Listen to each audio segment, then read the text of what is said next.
All right, I'm Austin, This is Gritty. and we are Midwest Mikes, minus Gary this week. So we'll be missing our resident Cowboys fan who somehow, and I just did it, brings up the Cowboys in every single conversation. I don't even know how. You know what? Actually, we have probably the news item we'll start with today and get a take on today. Actually, will involve something to do kind of with the Cowboys. Big thing this week was today, actually, Washington Commanders are selling to the Harris Group. So it's Josh Harris, Magic Johnson, probably some other investors in there too, for $6.05 billion.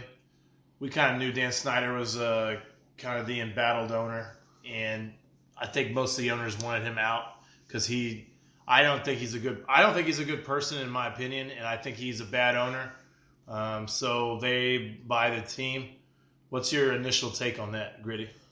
I mean, I think it was inevitable, just because the turmoil that's been around him, his group, the organization, which ultimately reflects on him, dating back to the cheerleaders calendar, where he invited all of his buddies to the photo shoot or whatever, and the cheerleaders backed out, so they find new cheerleaders and everything else. So I mean, that was 4 or 5 years ago, and the NFL, he went through hearings and all these testimonies and stuff then, and it's just kind of been downhill, the trickle effect.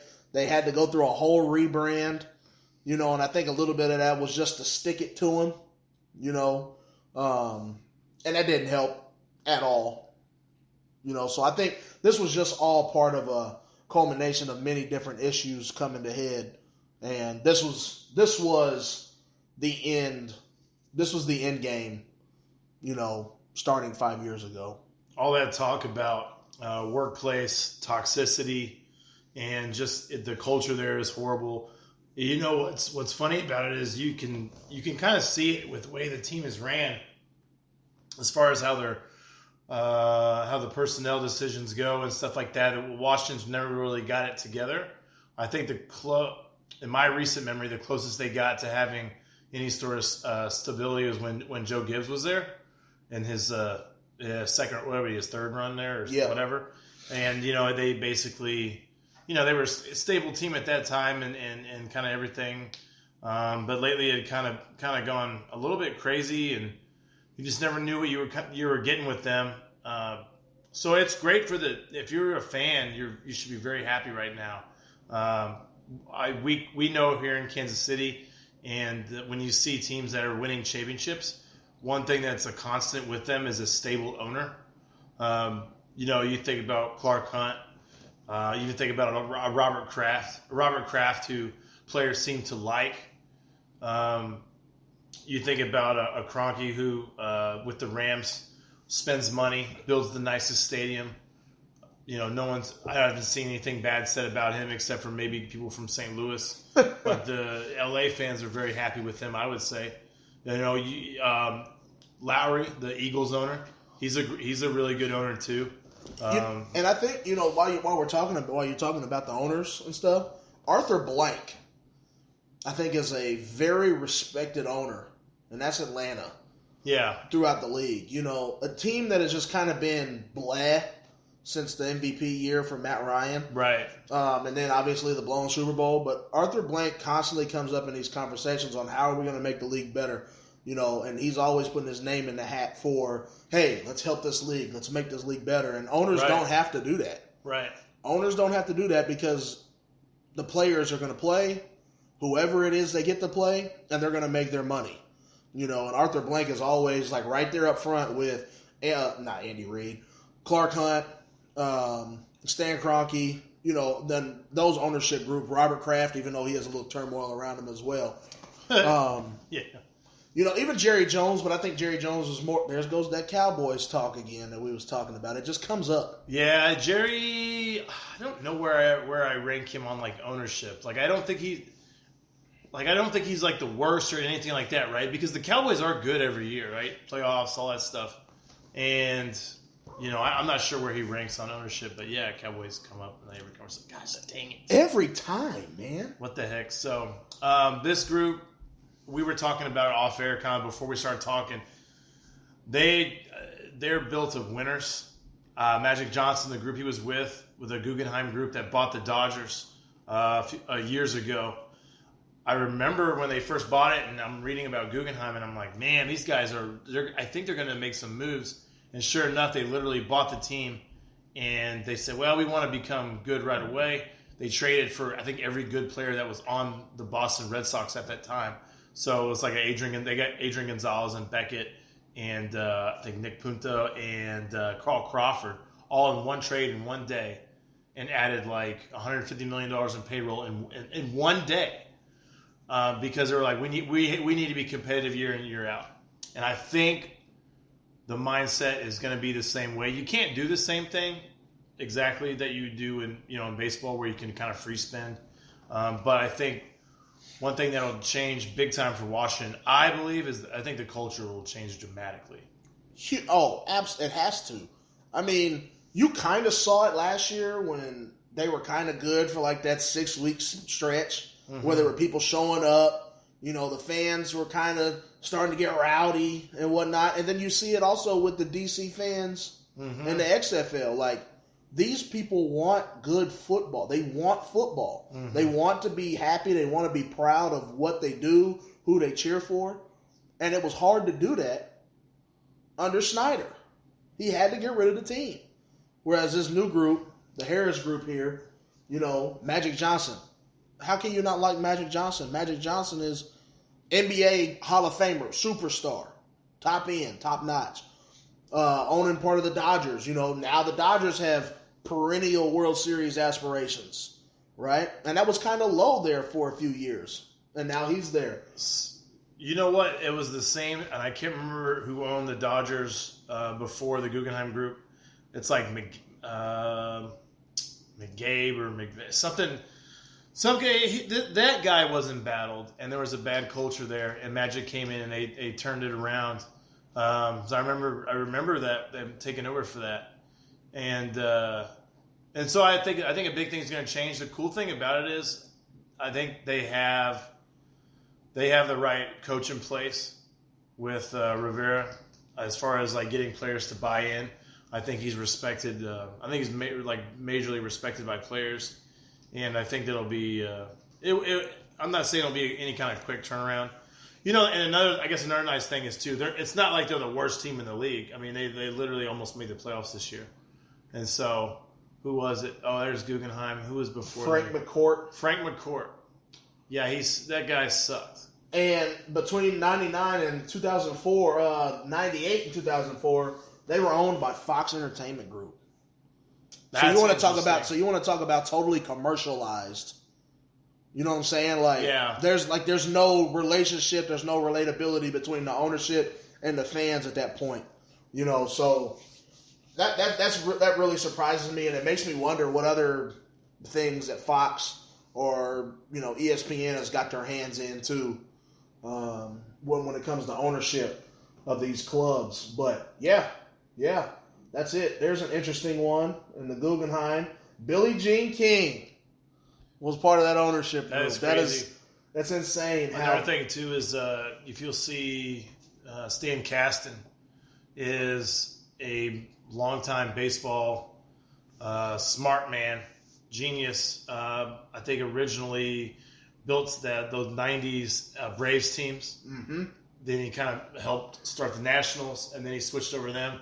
So you can see, I remember watching him speak a few times, and you could see one thing he talked about it was, so we're going to instantly trade for a lot of players to become instantly good, and then we're going to build our farm system. And if you see, surprisingly, Dodgers have a decent amount of homegrown guys. Yeah. They basically hang on to them and pay them if they're good, and whatever holes they need to fill, they go sign someone.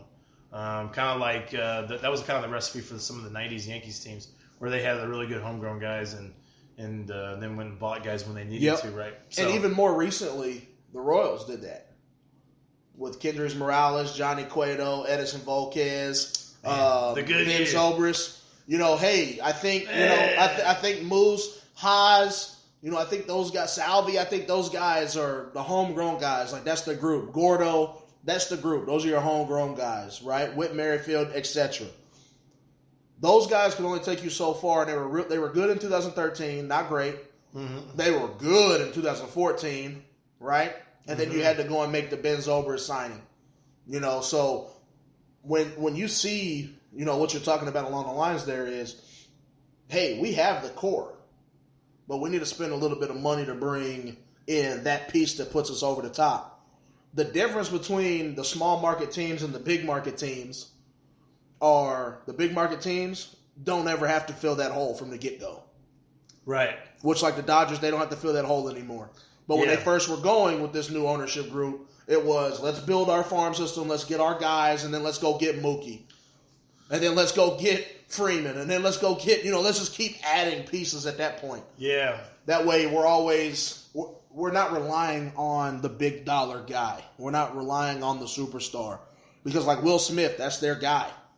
Right. Justin Turner, that was their guy. Will Lux, that was their guy. Homegrown guys. Or Gavin Lux, that was their guy. Homegrown guys who have, and we've seen them on the biggest stage in the World Series perform. Yep. And then go spend the money on the pieces that you want. See, they're not needs at that point, but pieces that you want. And I think it's a great system. It's just small market teams can't compete. Or am I missing something here?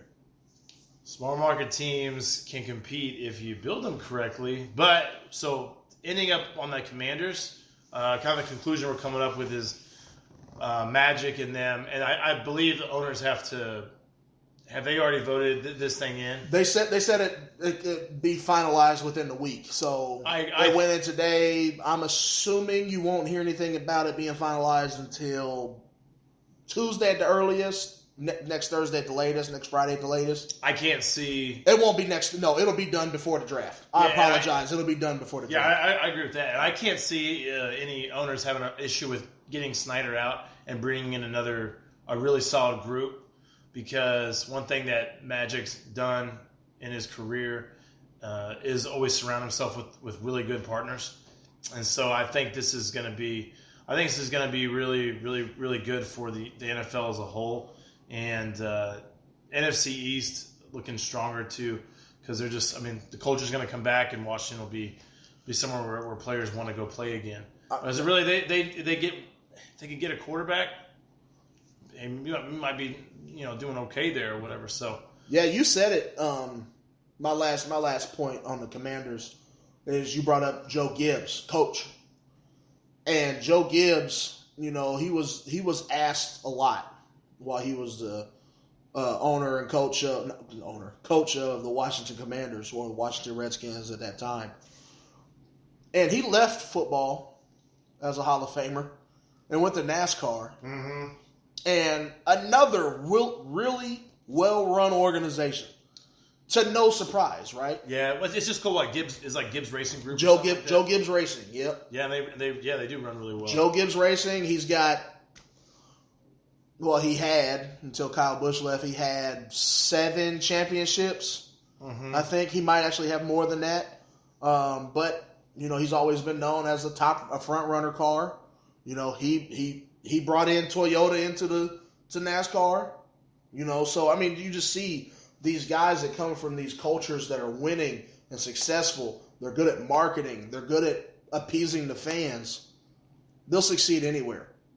Which is why I think Magic Johnson is so successful in what he does. Yeah, he was successful with the Sparks. He was successful with the Lakers. Still minority owner of the Lakers. Yeah, it just keeps going. And really think about his pedigree and who he's learned it from. He learned it from one of the best promoters of all time with Dr. Buss. Yeah, really, that guy was one of the he Showtime. He understands. Hey, we're playing a game, but we're making the fans happy. This is going to be a good experience for them. So overall, I think it's a knockout. They just knocked it out of the park. And really, Snyder walks away super wealthy. Unbelievably wealthy. $6.05 billion. Yeah, and if I remember right, I don't know what he bought the team for. I think less than $1 billion, if I remember right. It sounds about right.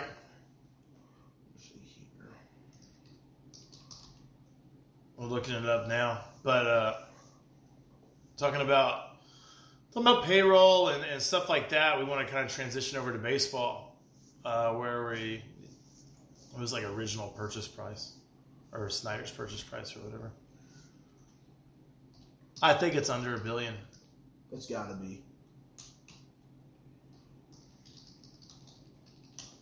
Yeah, I think so. $750,000. Or no, $750 million. Or $750 million. I wish. I'd be like, hey, we got to figure out how to buy a team. I'd have been like, I'm getting in on that one. Figure it out. And he only and the crazy thing is he only had to borrow $350 million. And this was in '99, so that's still quite a bit of money. Dang. And it says that the team is now worth over 5.6. Well, I would say that it's over 6. Yeah, it's over 6 now. That's incredible. Yeah, it is. That's big. That is incredible. So Snyder makes out like a bandit. He gets out. Hopefully, we never see him again because I think he's a shady son of a gun. He's a used car salesman. He's a weirdo. So him and his wife, they're just strange stuff. Yeah. So speaking of payroll, no payrolls and stuff like that, we were talking about Tampa's historic start. As of tonight, they need one more game to surpass a record. What year was it? 1900? Yeah. Okay, so 1914. I believe. Okay, 1914. Would be 14-0. And they're doing it. They're not just doing it in like where they're skating by, like they're smashing people. Yeah.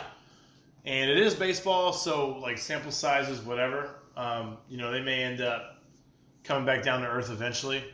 But when you're going through their payroll, when we're looking at payrolls and stuff, it's not a big shock that Mets are number one from all the guys that they bought with all the guys they bought in the offseason. But you got to scroll all the way down. You got Tampa Bay at 28. 28. There's 30 and there's 30 teams, right? Yep.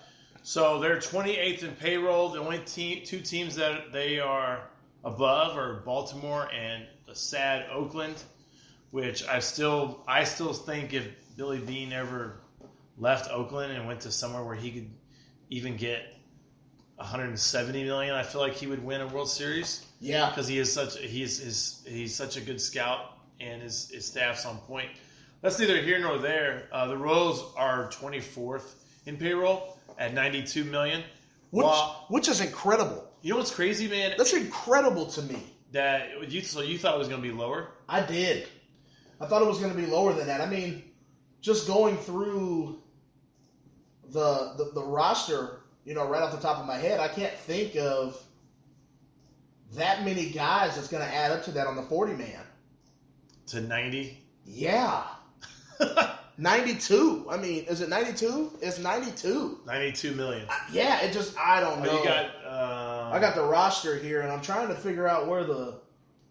You might be able to Google up a breakdown on their contracts. Where the payroll is. You'd be like Royals, like Royals payroll or whatever. Highest paid guy's got to be... It's got to be Salvi. Salvi? And then Greinke's up there, right? For his... yeah, for his 1-year deal. What did he get? Please don't... Okay, so Salvi's 20. Zach Greinke's 8.5. Jordan Lyles is still 8.5. Hunter Dozier's 7.5. Yeah, that was the worst contract I think I've ever seen the Royals hand out. Oh, dude. And I'm not a huge Alex Gordon fan, just because I'm an offensive guy, and I understand what he did defensively. But you don't get paid for defense; you get paid for offense. And the Royals gave him a really big contract for being a homegrown guy, all that stuff, all the feel-good stuff, which I was fine with. Okay, cool. Yeah, I would say the only guys that get paid for defense, you got if you get a lights-out shortstop. Yeah, that's because you're not expecting him to bat. And even then, like even now, your lights-out shortstop's still going to hit 30 home runs. Yeah, you know what I'm saying? Too. Like he's still going to hit 30. Guys, yeah. But yeah, Hunter Dozier 7.2. Brad Keller, 5.7, which that's an arbitration. Scott Barlow, 5.3. Jesus. Aroldis Chapman, 3.7. I don't think that's bad for Chapman. I mean, he's 35. That's terrible. What's his? He's 35, still throwing 103, by the way. So Salvador Perez accounts for 21% of the payroll. yeah, it's incredible. I ain't mad. See, I'm not mad at that contract. No, Salvy's a Hall of Fame Salvy's- catcher, and he got paid at a time where he was balling out. So I'm fine with that contract. Jackie Bradley This Jr. is- 900. A lot of this stuff. I mean, think about this. Bobby Witt Jr. hasn't been paid yet. He's only making $745,000. Kyle Isabel hasn't been paid yet, $727,000. MJ Melendez hasn't been paid yet, $726,000. Vinny Pasquantino, $725,000. Nate Eaton, $722,000. Michael Massey, $722,000. I mean, Dylan Coleman's is $731,000. He just got sent down. He just got optioned down yesterday. There's some big names on here that haven't even started getting paid yet, and we're already at 92. And it's bad that we think like that, but we're Royals fans. That's what we've always known. Like, the Royals aren't going to spend money. I mean, we're talking about the top end. We're talking about the highest payroll this year is $344 million. And that's the New York Mets. Almost four times what we're paying. Yeah. You know what? And I don't need 344. Like, No. if we could get up to, like, I think if we can get up to where the Cardinals are at, the 160. At 160, yeah. You know what? I will say that the Cardinals do a really, really good job. Name me two guys on the Yeah, Cardinals yeah. outside of those guys. Outside of those two guys. Wainwright. Is he? Oh, he's still playing. So technically, yeah. Okay, old okay, I man, do that. He's actually still. The old man and the He's one still WBC, slinging. yeah. He still slings it, dude. But like I'm not a Cardinals fan, and I like to poke fun at St. Louis. But as far as their baseball team goes, that is the definition of stability. Like, every year you're winning between 85 and 100 games.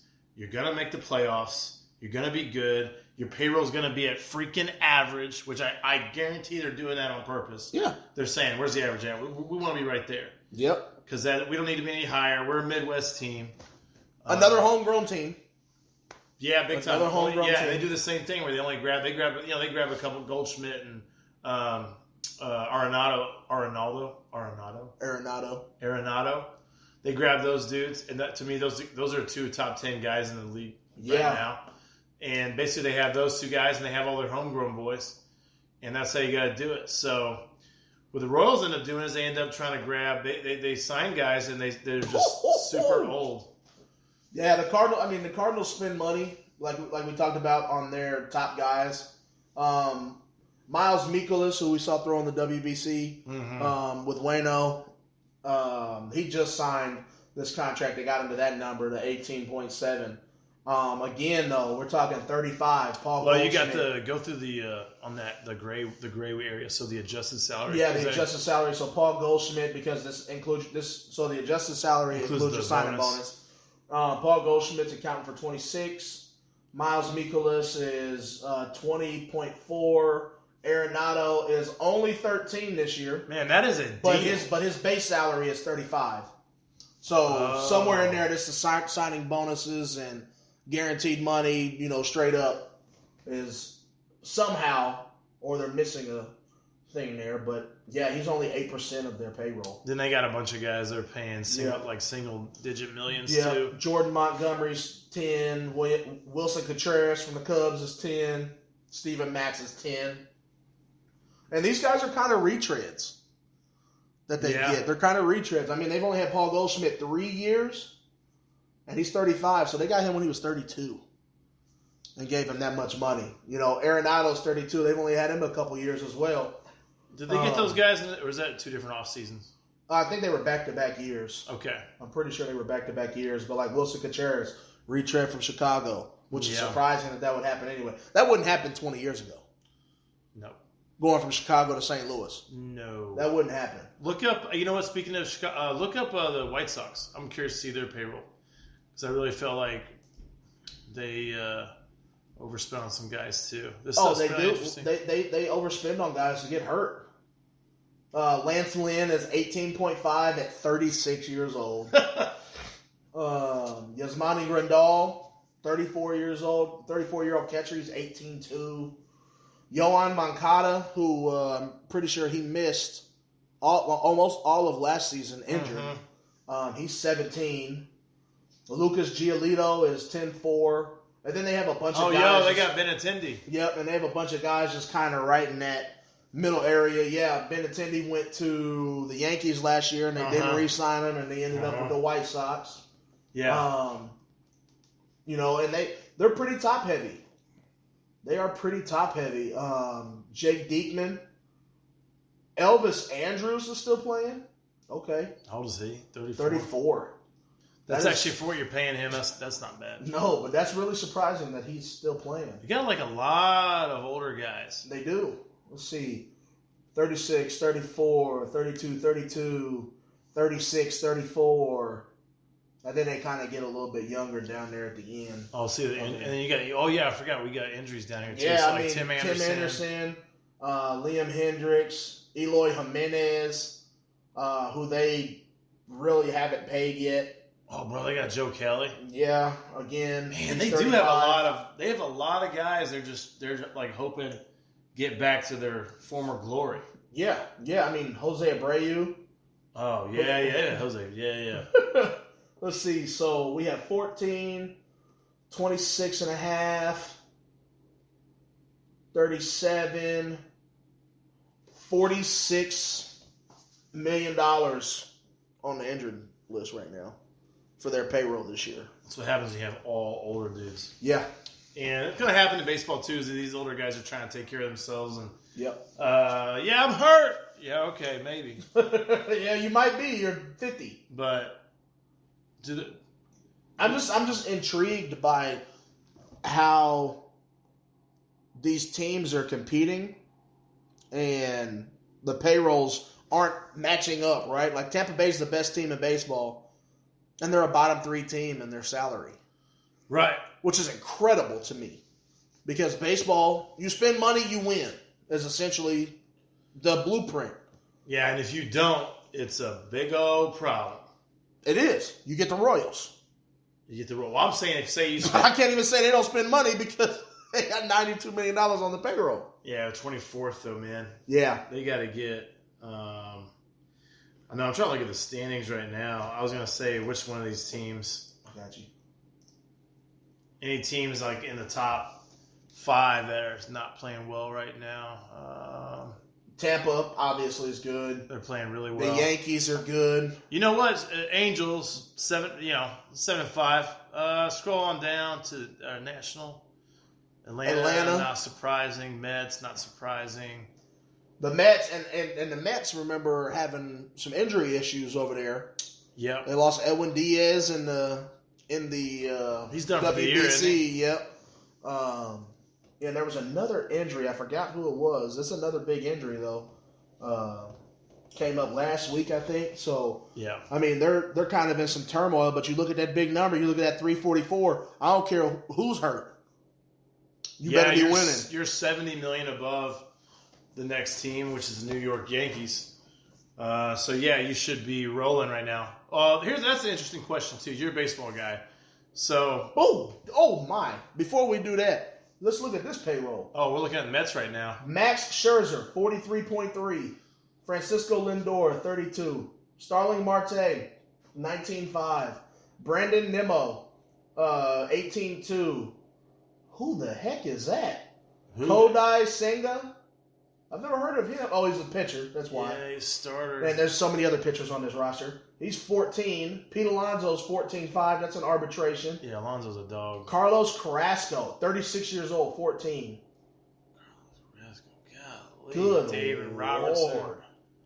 Yeah, they're full of names that everybody knows. Oh, here we go. Justin Verlander, 43, injured. Edwin Diaz, 17-2, injured. Jose Quintana, Oh yeah, Quintana. 13, injured. And I think that's pretty much Tommy Hunter. it. Oh, Tommy Hunter, That's 1.7. He's an okay relief pitcher, but he's also 36. So we're looking at 40, 34, 31, 36 on their injured reserve on everybody making over $1 million. Man. On the injured reserve right now. I really feel like if the Mets get healthy as far as their starting pitching goes, I think they can run it. Am I that old, man? Tommy Pham is 35, bro? What? Hey, still playing, man. Making $5 million a year doing Get it. that ring. Good Lord. Oh, Daniel Vogelbach is 30 years old, making 1.5, which I think that's a great deal. He's going to hit 20 home runs this year. Hey, so I was going to ask, how many games do we need to see them play, in your opinion, to where we go? That's what you are. Because it ain't this many. Like we're at most teams are at 13 or 14 right now. Yeah. You don't know, but what's that number where you play this many games and you go, okay, I know what kind of team we got. NFL to me, quick because whatever. It's compacted. Within 3 games. It's a condensed season. What you got? I would probably say you have a pretty good feel. You have a pretty good idea before the season starts of the teams who will be in the playoffs. Right. I think you need 100-ish games Really? to really decide like those tier 2 teams. So Like right where they'll around- separate each other. Because like the Royals haven't been a contender since 2016. But 2 years ago, the Royals were the best team in baseball at the end of May. Right. You see what I'm saying? So it's right. It is right around kind of trade deadline-ish. It is. It's right around that 100 to 110 games where you start seeing the separation. Like, who can actually get through the dog days of the summer and get ready to make that September push. You get that nice relaxation break, that week-long break right there in the middle of summer. Yeah. And then you have the trade deadline. And then you got August. That 5-6 weeks is what separates everybody else. Right? Right. So yeah. so in August you're going into the last 30 games. Or the last 60 games. And then in September you're in the last 30. So when we get to that point, when we get to August, I'm pretty much locked in. Like I know I can probably get 90% of the playoffs set. Everybody's starting to make. At that point you're fighting for seeding. Yeah, and everybody's starting to not rest guys as much, and they're just trying to make that push to try to get that home Yep. field. I mean, in September, that's why they're called the September call-ups. Yeah. These are teams who, usually you see teams do this, who are locked in, not locked in actually, but figuratively, right? Mm-hmm. They're locked in, they bring up guys that they want to get experience for next season. Or you see it like what the Royals did. The Royals bring up guys in September all the time, so they can just get time playing against these dudes who they're going to get smacked anyway, so might as well let the young dudes learn it. Yeah. But I do want to bring this up to you because we're looking at this payroll and we're Royals fans through and through. Do they give Bobby the money? In my opinion, I don't think Bobby's going to play here once it's done. In my opinion. Man, so if you're the Royals, do you already have a game plan for that? You would think so. Like you already say, hey, if this kid is who we think he can be, you would think so. But we're not gonna pay him, or are they just like trying to not think about it? I hate to say that they're thinking about not, they want to just kind of put it on the back burner and be like, well, when it comes, it comes. Or like they want to treat him, they want to try to, because the only reason our World Series roster worked the way it did, I do think Dave Moore got, I don't know about lucky, but the way the group, the core group of guys kind of all came in at the same time. Mm-hmm. So if you don't have that group, right, like you got like potentially. We do have some guys on there that could be like that, like Melendez and Pasquantino and Witt Jr. Yep. Can maybe be like a core, maybe, but at the same time, if you don't know what's going to happen, I feel like we waited too long with Merrifield. Yeah. I wish we would have traded him away when he was leading the league in stolen bases, or leading the league in hits. Because I feel like at that point you should know, hey, I'm never paying this dude. This is a trend with the Royals, right? After 2015, 16 started and we heard all the trade grumblings. Well, we're going to trade Moose, we're going to trade Hosmer, we're going to trade Locaine, we're going to trade, everybody. And then we came out of the All-Star break, and what I said just a second ago about that period of time right there before the trade deadline, made the Royals ownership and Dayton Moore go, let's do this one more time, because we won like 13 straight or 14 straight right out of the break. Right. And as soon as the trade deadline went past, we won like 3 more games and lost 10 straight.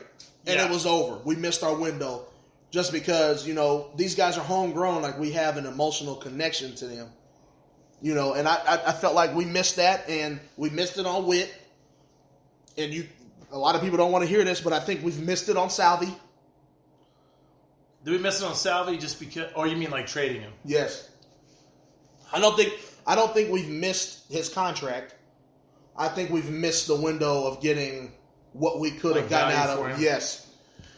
Okay, so, it comes back also to the idea of running a franchise. And we actually, this will be a really good transition to talking more about Lamar. So, if you're a team, I feel this way, which is why I really appreciate how I feel like the Chiefs run the organization. And I also can appreciate how the Rams run their organization too. I think you're either all in or you're rebuilding. And people don't like to use that rebuilding phrase, but I think you're either going all the way out or you're going, let's tear this thing down and rebuild it from scratch. The team that I think that did it in the most perfect way I've ever witnessed is the Houston Astros, where their new group took over and literally traded every piece away that they had of anything and totally built it from the ground up. But they did it, and this is kind of what we're talking about, they did it where they said, okay, if we find our guys, we're paying them. Yeah. So if we get our guys, don't worry, fans. If we get our guys, we are going to pay them. Yep. But we need to do a reset. Yeah, we need to get off. Do you kind of feel the same way? I totally agree. We need to get off George Springer. We need to get off Carlos Correa. These are not guys that we see in the future. Gaddis. So we don't. Evan Gaddis. Yep. On a side note, have you seen his Twitter? No, but I'm assuming it's crazy as hell because he's crazy as hell. He got drunk, I don't know, one of these nights and was tweeting all kinds of crazy stuff. Really? Definitely was on PEDs, he says. Definitely on PEDs. He looked like he was. Big old lumberjack beard, swung barehanded. People were tweeting at him and he's responding to them. They're like, hey man, did you know exactly what pitch was coming when you hit that bomb? I think it was Game 7. Yep. He goes, 100%. 100% I knew the pitch. He goes, 100. He goes, now he did say, he goes, I'm being, and I really feel like he is being honest. He said, I probably could have banged it out anyways. Yeah. But he's like, what? Because people were asking questions like, what did it actually help you with? And he said, what it really helped you with was just being extremely comfortable at the plate. Yeah. Because even though they would throw signals out, sometimes it was still wrong. Yeah, right? Absolutely. So, and let me tell you something. Because like you said, baseball guy. If you're standing in the box and the dude's throwing, who's that off of? Chapman. Dude's throwing 104. Yes. Yeah. And you think a slider's coming, and the slider don't come, and the fastball come high and tight, you're dead. So there's still that sense of uneasy in the box. Yeah. Right? Hey, I don't care if they beat on the trash cans. I don't care if they clap hands. I don't care if they tell you the slider's coming. Hey, slider's coming. You're loaded up. You're ready to roll for the slider, which everybody knows slider's slower than the fastball by considerably. Yes. And Chapman throw 104 right underneath your chin. That's going to look like 115. You think you're dead. By the time you get out the way, the ball's already been caught and going back to the pitcher. Oh, he deleted the tweets. But I 100% think Evan Gaddis would get hammered and do something like that. I want to read off the PED one real quick because it is crazy. Evan Gaddis admitting to steroids and trash can bangs. Oh, here it is. Here we go. Well, I think he's being honest. Some guy asked him, since you're letting the cat out of the bag, what about the buzzers? Any truth to that? He said, honestly, I have no idea. It used to be possible, and I researched it. If anyone used them, they were smart enough not to tell me. Right. heck? I can guarantee I was terrified and probably on performance enhancing drugs both times. Oh yeah, you got him pulled up. Somebody said, put the shot glass down or put the drink down for a minute. The trash cans, Evan. How many bangs of the trash can did you hear in the 2017 postseason? And he said, depended on the pitch. Somebody else came out and said, was the pitch you hit for a homer in Game 7 of the ALCS in Game 7 a trash can bang? He said, yes, I'm pretty sure. Backdoor cutter, slider, blah, blah, blah. So he's rattling off. On his personal, he deleted them all. Yeah, but this is on people who screenshot stuff real quick, like with Tyrann Mathieu, how we had to deal with his stupid ass tweets and stuff in Kansas City. People screenshot it by the time you delete it. The internet's fast, dude. The internet's fast, dog. So, no, he was crazy. Design Baseball or Design MLB said today Evan Gattis confessed to doing PEDs. Said that racism was an important social construct. Answered fans' questions about the Astros cheating scandal. Admitted to being drunk and on drugs. I think it's safe to say he needs help. I don't know. Actually, you know what? I don't know if he needs help. He sounds like a guy that just got drunk and said, "Screw it. I'm going to get on Twitter." Absolutely. I'm done holding this. I guarantee he's not like he wasn't sitting in the dark somewhere just tweeting. He was probably Aaron Rodgers was. Aaron Rodgers probably was, but he was at.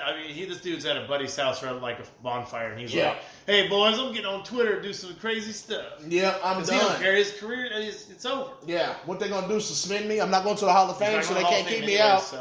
They can't keep me out. So, anyways, I thought that was interesting. But the team that did it the best to me was Houston, and like you were saying, they kind of got rid of. Okay, cool. We're on to our next wave.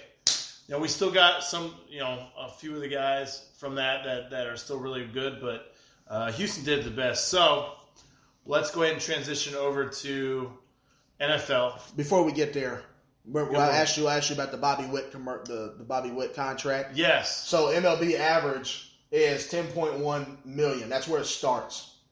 So when you get the only team that hasn't reported a shortstop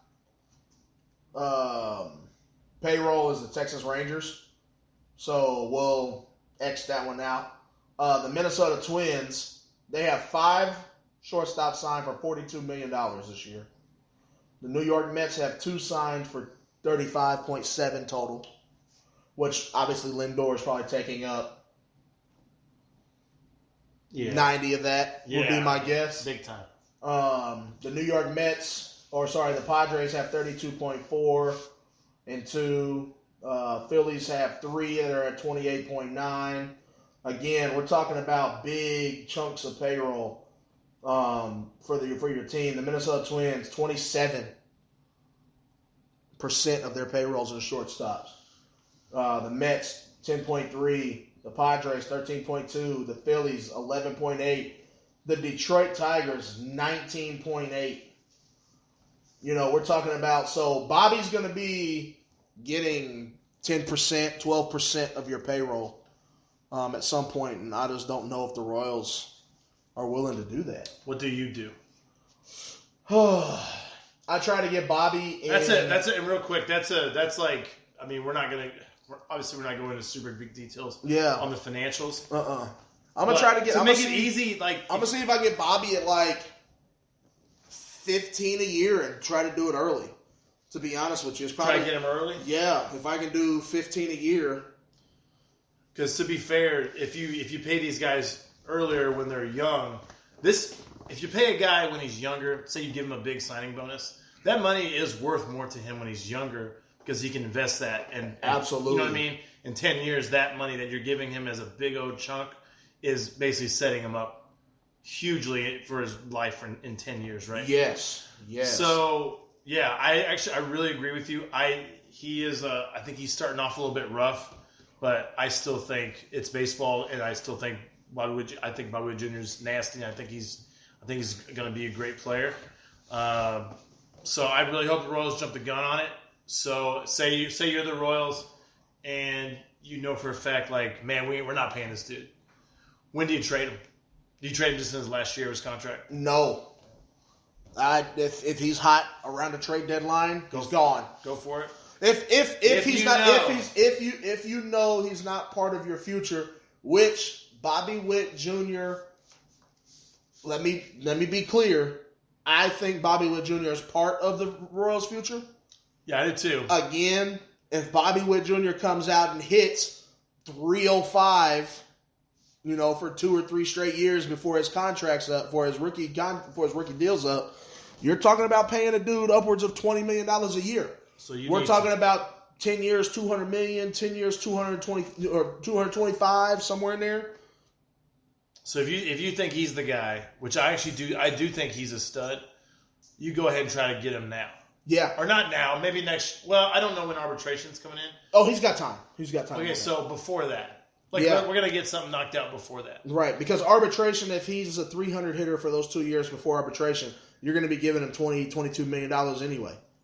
What the Royals do with him will be a huge indicator on this ownership group. Yeah. Like what we're going to experience for the next decade. Yep, and I mean, it's a good time to figure it out. You got Pasquantino, you got Nate Eaton, a lot of the guys we talked about earlier, MJ Melendez, Franmil Reyes, Eduardo Olivares. You got good guys there. Nicky Lopez. Nicky Lopez might be the first guy that you kind of see where the ownership's brain is at. I mean, he's not going to be obviously demanding huge amounts of money, but are we going to try to keep this core? Like, that's where I'm at with the ownership group. Can we keep these guys? Can we not give Hunter Dozier $13 million a year? That's where I'm at. And you can't trade him. No, he's horrible. The only way you could trade Dozier is if you were like, hey, Oakland, cash considerations. Or say you were like, hey, we want to get, say you do end up wanting to get one of those guys off the books with Junior or whatever, you say, hey, you take Dozier with you. Yeah. And a rich team will go, sure. Yeah. Yeah. Absolutely. We'll take if that means I get Bobby, absolutely. So you package it like that or whatever. So that'll be a huge indicator on this ownership group, like where their head's at. So, so speaking of either being all in or all out or whatever, what are the Ravens doing with Odell? I guess Odell's going to throw to himself at this point, right? Because we don't know what's going on with his quarterback. With a quarterback, first off, is Snoop throwing him the ball next year? And real quick, I'll be clear on this. Some people were like, "Oh man, he ain't gonna win a championship." But Odell has a ring. Thank you. Go get paid, man. Which, to be honest with you, last year was the year to get paid if he was a receiver. 100%, but he wasn't. He could have got. He could have got 24 last year. If that ACL was checking out, I agree with that because he could have got 24 last year. He would have been coming off the way that game was going. Super Bowl MVP and Super Bowl MVP. He might have got 25. I like Odell too, man. He might have got 25, which is. I know Gary's not huge on him, and his touchdown numbers over the last few years aren't great, just because stuck in the kind of Cleveland was weird. He wasn't a good fit in Cleveland. We know that by now. And then he actually became a good fit with LA, which isn't surprising because, man, it's not surprising because I think McVay is a great offensive mind. It can make almost anybody fit inside of his schemes that he does. But anyways, what are they doing, man? Are they all in? Are they all out? Is Lamar getting... We talked before the show started. Now my gut's feeling like the course is... I think it's either going to be Lamar is playing for them or he is sitting out. That's it. I don't think he's going anywhere. Well, first off, there's not a team in the NFL that's going to give you 2 first rounds for him. No shot. No chance.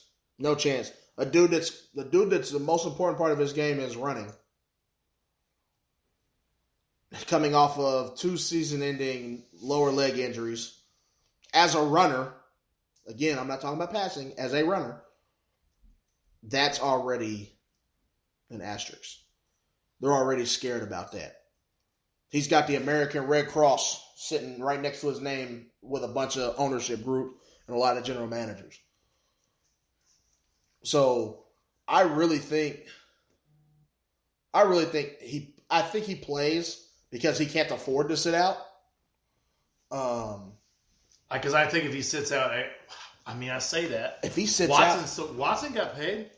I mean, yeah, but is that in an But again, Watson was able. He's able to throw the ball. He's able to make all the throws.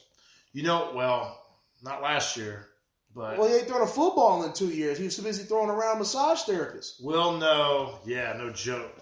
We'll know. Though the crazy thing is we'll know if that contract was actually a bad contract this year.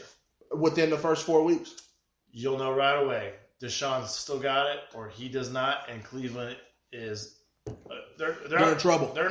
I would say they're in trouble this year, but they that was a bad contract. We'll see. We'll know early. We'll know in the first quarter of the season next year. You know what's crazy about it is I would say because Kirk Cousins' contract is fully guaranteed, right? God. And I actually would say Minnesota did okay with that because they're good. Minnesota's good. Yeah. And when you look at the options that were available for them to grab at quarterback, this is probably the best option, right? And you get Cousins in a dome, and he doesn't get hurt. The only problem is they're good now, and you're playing games afternoon. If he ever figures that out, if he ever figures out the primetime thing, they win. I'm not saying win a Super Bowl, but they're like legit, like up there. It's incredible. Isn't that weird? The whole thing's weird as far as he can't figure out primetime. He can't figure out how to win in primetime. He must be on such a strict sleep schedule or something, and it messes up his mojo. Man, I've seen Kirk Cousins after games on them private jets and stuff with the chains and drinks and everything. I don't think he drinks, does he? Oh, he sure looked like he was drinking on them planes after them wins. Maybe he does. I don't know. I think he's pretty. I know he's pretty straight laced. He's not. I don't think he's as straight laced as Rivers was. You like that? Oh, see, that you like? He gets so excited. But anyways, so as far as that goes, I think the Minnesota is probably okay and happy with the Cousins contract, and then I think we'll find out with Watson. So if you're the Ravens, you let Lamar play out this year and see what happens, and then go from there. You don't have a choice, right? That's what you do, right? And you can technically franchise tag him again next year because he's definitely better than he's definitely better than Tyler Huntley to me. The only reason I say that is because you look up the win-loss record. And I found it since 2018 without Lamar, they're 4-8. Yeah. And with him in there, they do win 75, 80. It's 80% of their games. Yeah. We know for a fact he can't, at this point, can't really throw the ball like you need him to, right? No. He'd throw the hell out the ball in the seams. Yes. But sorry, dog, that means there's a whole another 2/3 of the field you got to throw the ball to. One thing I really do like about Odell, bringing Odell in, is this is definitely the best wide receiver he's had, right? If he can't get his passing yards up with that dude, then you know. Yeah. If any of the people that say, "Oh, he's MVP," blah blah, well, if he can't get that dude the ball, then you know. Yeah. And okay, so say, is there a point where the Ravens go, "Man, we should just move on," or do you say, "Hey, out of all of our options available, Lamar," because not everybody can get a Patty Mahomes, who's to me is the best, will be the best of all time. But you look at your options that are available and go, man, shoot, Lamar's probably the best available right now. I think that's more where they're at.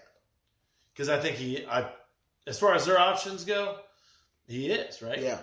I think that's kind of where they're at. We don't really want to give Lamar what he wants. Because they offered him $43 million. And do we know exactly what he wants? No.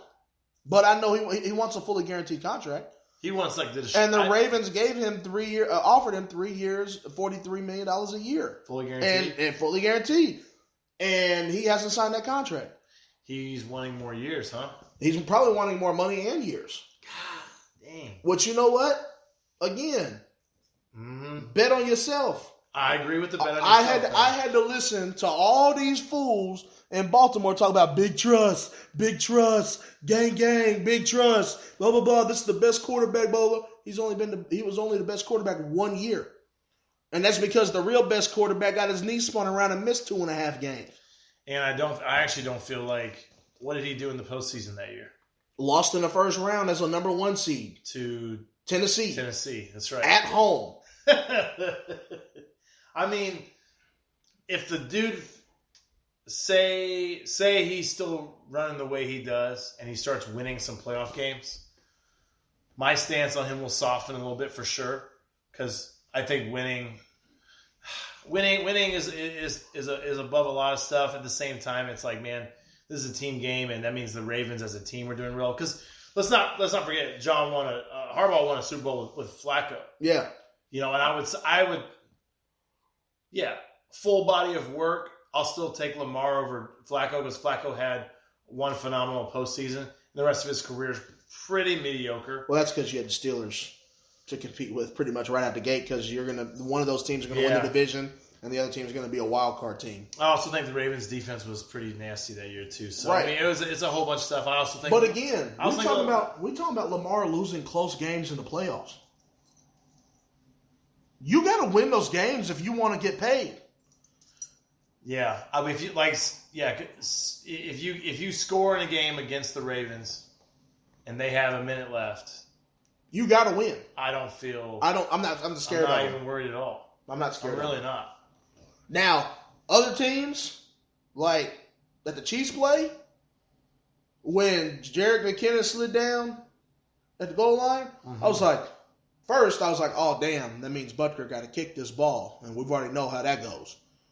Secondly, I was like, thank God he went down, and we didn't have to watch Philadelphia come down the field with a minute 10.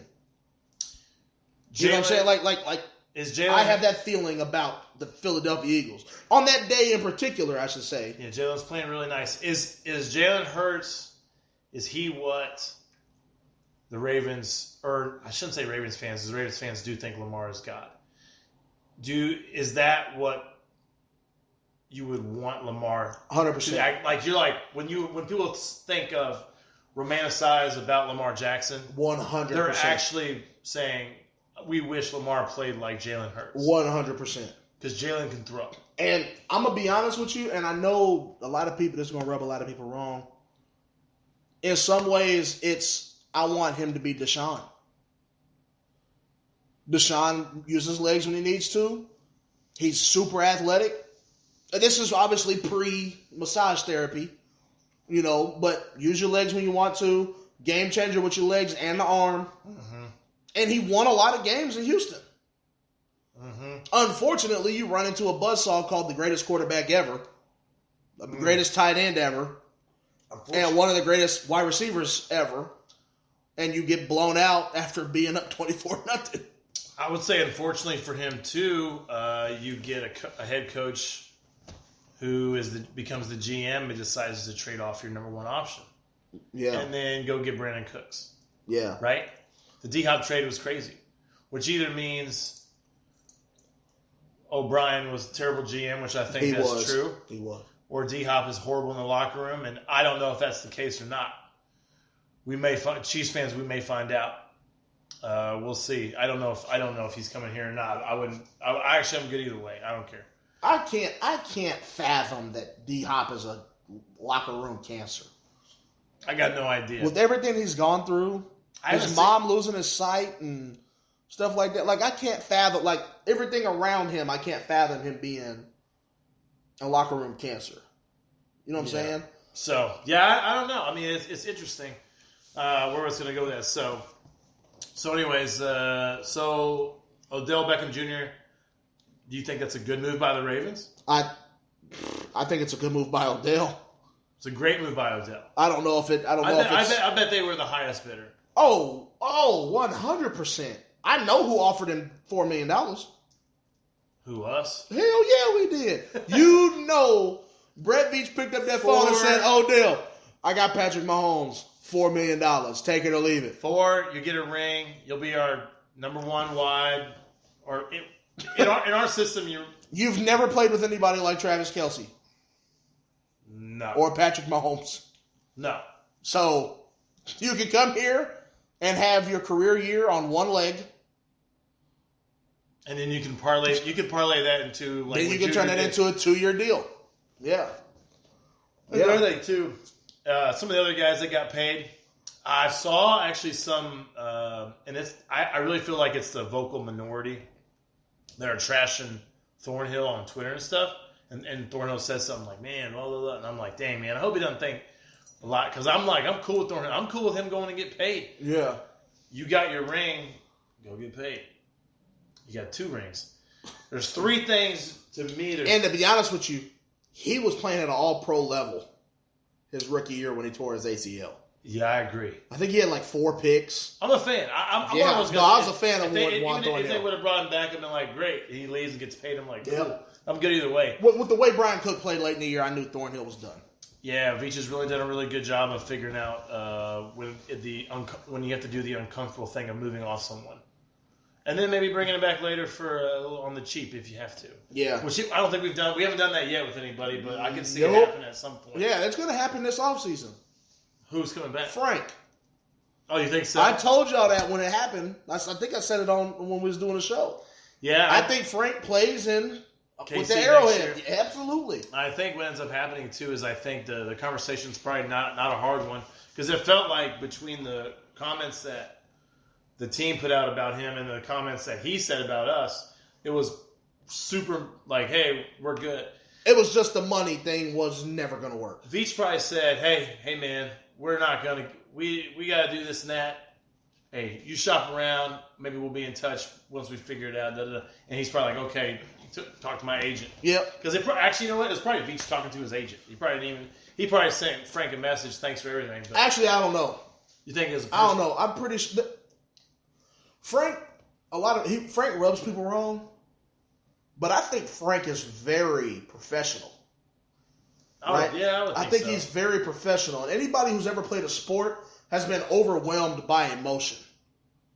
Like when he does the interviews and stuff like that. Like you see 2 ends of the spectrum. You see Pat in a post-game interview, and you see Frank in a post-game interview. It's a whole different end of the spectrum there. You know? So I think Frank actually does a lot of the talking. I mean, just listening to him talk about his conversations with Big Red and all that stuff, and Big Red's like a father to me. Right, yeah. You know, not a lot of guys say that. Like some people say, like that's a dad figure. That's kind of like the leader figure in the building. But not a lot of people say, I think of him as my dad. You know, yeah. and all the stuff that Andy's held his hand through and everything like that, went from the lawsuits to the Uzi, black, you know. That's crazy. That's crazy. Yeah. That was wild. I remember in that story, I was like, what the heck? That's wild. And also, if I was Frank Clark, I was like, how old is he? He'll be 30. Okay. Is he at the point now where he can go like, man, I'm good. I'm skipping OTAs. Yes. Like kind of what what's his name does now. Sue. Yes. I played the last couple weeks of the season. I'm good. I'm coming in late. I think Ndamukong Suh, yeah. Man. He tried to do that last year, sneak his way into a ring and lost. And he almost picked the right team. He did. He almost picked the right team. And Linval Joseph? Both of those guys went to the Eagles. Yeah. The last thing we'll talk about, and it's because I can't hold back my excitement no more. The city that we live in is living in a hell of a time right now. Because between really started in 2015, the soccer team is kind of a staple. It's kind of a staple of the MLS, right? Everybody wants to come to the Cauldron and play. Like, they always sell out. It doesn't matter record. It doesn't matter anything. They always sell out. And then it rolled into the Royals. You know, World Series, had great guys, won the World Series, had a parade. Then it rolled into now Patrick Mahomes drafted, you know, in 2017, and we're rolling with him now, who many think will become the best quarterback to ever walk the planet. A lot of people already think that. He's not the most accomplished, but a lot of people already think he's the best quarterback to ever play the game. They're the best tight end to ever play the game. You have one of the best coaches to ever coach the game. You know, and on top of that, on top of the Super Bowls, in 10 days, was it 10 days? 14 days. Yeah, 14. 13 days. Or 14 days because today's Thursday. We have the NFL draft. Austin, you're a little bit older than I am. Did you ever think the NFL you were going to get to witness the NFL draft in person and not have to leave your town? No. That shows you right there how much Kansas City is Yeah. proven to the world. Like, we can do this. We can handle this. Yeah, correct, man. I mean, I think and it's a bigger picture thing too, as far as even getting the airport fixed The up. airport. They didn't even get there yet, but yeah. Dude, have you been to the I airport? haven't, but you have. It's awesome. Like it's really, really nice. And with anybody that has concerns about, like, I don't know, people were like, I like the small airport because we can get in and get out, no problem. You get in and out at the new one, I think easier than the old one. Right. The design is pretty flawless. It's super nice. There's a ton of restaurants in there. A ton of things. I heard to there's do. tons of restaurants. Yes. It's really, really nice. And they have a cell phone lot. Yeah. Everything, man. Like I was like, this is how it is, man. This is the way. Did I hear a report that they're going to start doing, that they're going to put it's a Uber lot or whatever for like rented cars where like when you land, it'll ping you and tell you where your rented car is at. Are they putting one of those lots out there too? I don't know about that, but that would make sense. That would be legit. Like, hey, go to section 3. Your car's here. Your car's here. Yeah, I'm sure they'll do something like that. It was ran really, really well. Like I was very, very impressed. And it can just get better. Yeah, and so for those of you who ain't here in Kansas City, there's a lot of room up there to expand the airport if need be. And I think it will. They will. Because we have 6 international flights now. Yeah, and we may get more. And the airport was the first big deal to where you get to draft, and then you're getting World Cup. Look at you continuing my trail. I'm telling you, man. I'm like a lot of this stuff is going on. I'm like, dude, I think years ago where I'm like, please, can I just get like something? Yeah.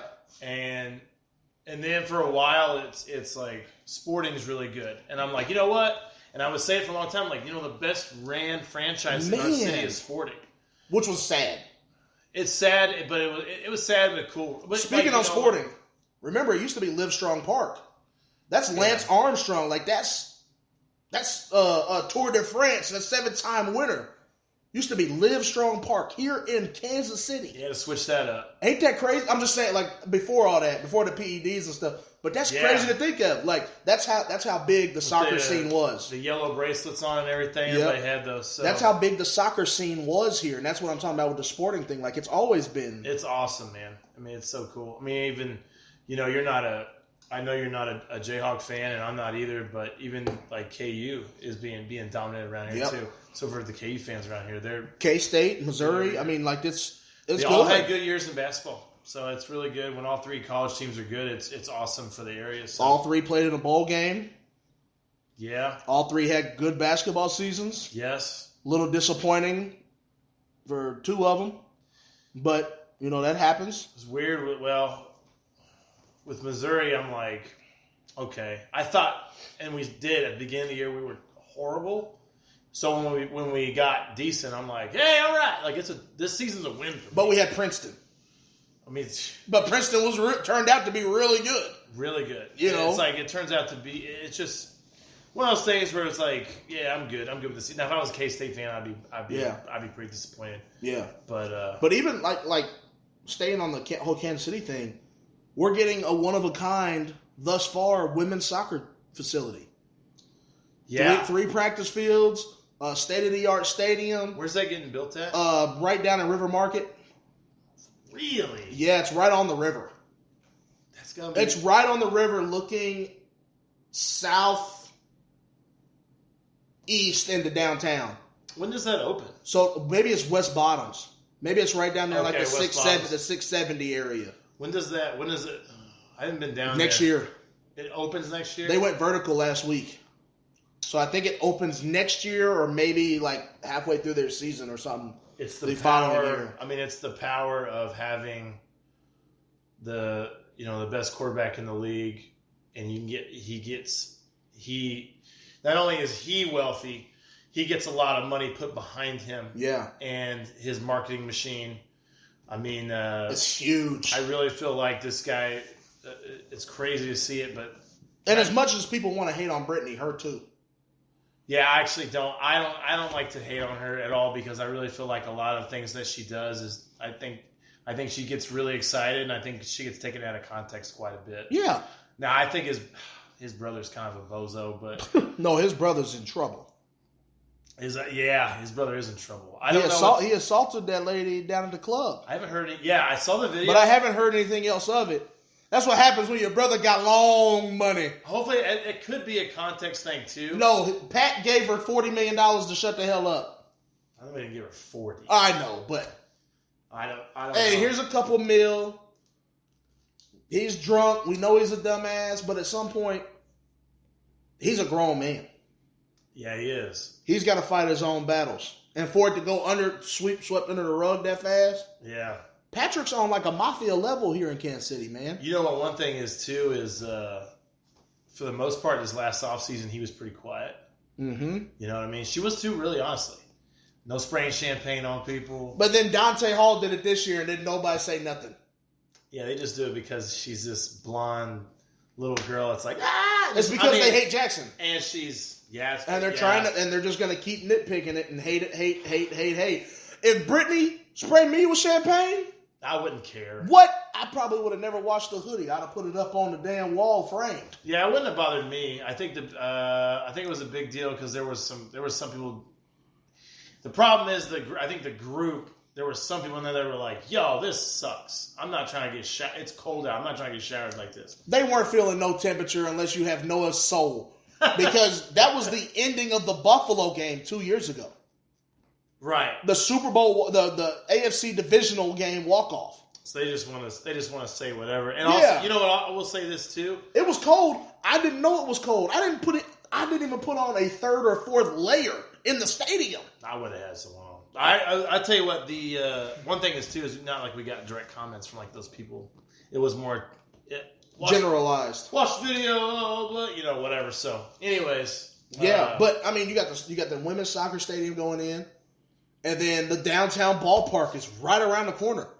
I mean, we're talking about the women's soccer stadium, which is world class. Like, people are going to be coming from all over the place to watch women's soccer there. USA is going to be based there, which is going to be nice.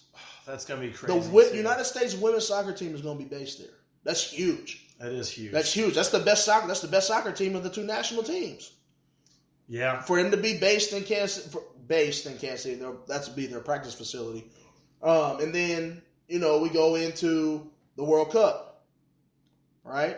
And then 2 weeks ago, we listened to John Sherman before the season in this press conference talk about he wants first pitch in 27 or 28 to be in the new ballpark.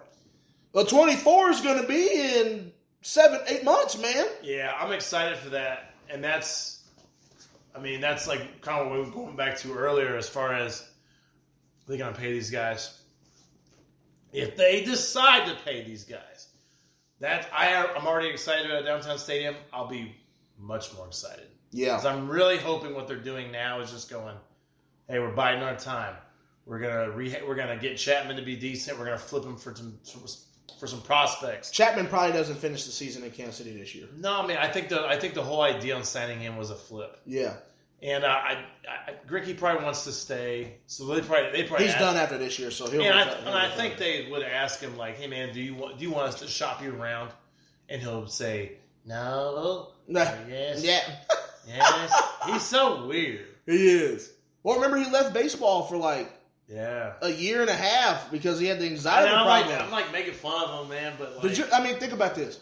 That was like 2007, dog. Yeah, he's still around. You know what's crazy too? He went and played in some of the biggest markets. Yeah. After that, Dodgers for a long time. Won a Cy Young after that in Kansas City. His Dodgers run is like incredible. Some of the best pitching there's ever. Let's see. He played for the Diamondbacks. He played for the Angels, Brewers. He played for the Dodgers. We traded him Brewers, right? I believe so, yeah. And then he played in Houston. Brewers trade him to Angels. Angels trade him to Arizona. Arizona. And I think Arizona signed with the Dodgers, and then he went to Houston, and now he's back here. KC. Big markets. Yeah. And then comes back like, I'm going to come back here. Yeah. Oh, this is normal. Throwing in front of 500 people at Kauffman. Just like 2007. He's probably just so happy right now. Yeah. Yeah, I know it's good to have him back. Oh, but they may end up shopping him. I don't know. I would ask. I think I would ask him first. Ooh. That's not good. I think I would ask him first. Like, yeah, just see where he's at, and if you have a good relationship with a player, you were like, when we signed you, and they probably made it like clear when they signed him, like, hey Zach, we're not going to shop you around unless you say something to us. Okay. All right. Okay. We can do Nice. that. But then, I you hear the story from last year where he took the kid's ball and threw it, and I know. then you hear the stories from today where they get back in town. He takes his boys out to Kauffman and they're playing catch, and rolling around in the outfield and stuff. And I'm like, who are you, dude? The thing is, in 20 years, ain't nobody able to put a pinpoint on him. The hard thing about it is all we know is what we see. So in the video, doesn't do, throws the ball away for the kid. We don't know. I don't know. We don't know exactly. All we know is what we saw, which doesn't look very good. Yeah. I'm not trying to apologize for him or anything like that, but we just don't know. I don't know. We don't know if they were yelling at something to him before or what. But anyways, the dude has social anxiety. We know that. So yeah. I feel bad for saying anything about it. Now I feel bad about it, man, because he is a case. To me, he's kind of a KC legend as far as like the Cy Young stuff goes. So absolutely, he is. But I think that's a good stopping point for this week. Next week's show is coming to you from St. Louis. Midwest Mike's is heading down to St. Louis for the Battlehawks. Yeah, so we're gonna record the Battlehawks versus the Guardians, Orlando Guardians, next week. When are we recording? Are we recording Friday night? Yep. We're going to record Friday night. The Friday record and then go do our thing. Yep. Catch us on TikTok. We might do a little TikTok thing on our way walking over to the stadium or whatever, for game day. It'll be super exciting. Again, the Battlehawks had a great crowd. Yeah. Again, this past week. I'm sure we're going to have another good one on Saturday. So I would assume so. It's the last week before the playoffs. And, man, those St. Louis fans sure love some football. Yeah, they do. Yeah, they do. So. I like the April Fool's joke that the Battlehawks sent out. Talking about the ownership has decided they're going to build a stadium in Inglewood, California. Oh, that's funny, man. Did a play on the Rams. I thought it was pretty funny. I'm sure there's people in St. Louis that didn't think it was very funny. They're leaving again.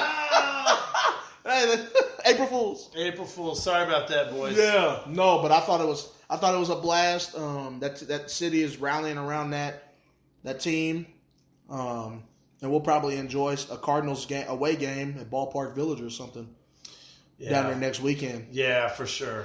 Bring you guys our direct feedback from an XFL game. Okay, is our game's at 11? Yeah. Cool. Oh, yeah, that's great. Okay, cool. Then we'll have all afternoon to do whatever. Yep, and I think the Cardinals play like 6-10 or whatever on the road. Sweet. So Ballpark Village will be jumping. Yep. Oh, that'll be fun. Okay, cool. Yeah. Awesome. Well, we'll be coming from you. We'll be coming to you from St. Louis next week. So this is Austin. And Gritty. And it's been Midwest Mike's. We'll catch you guys next week.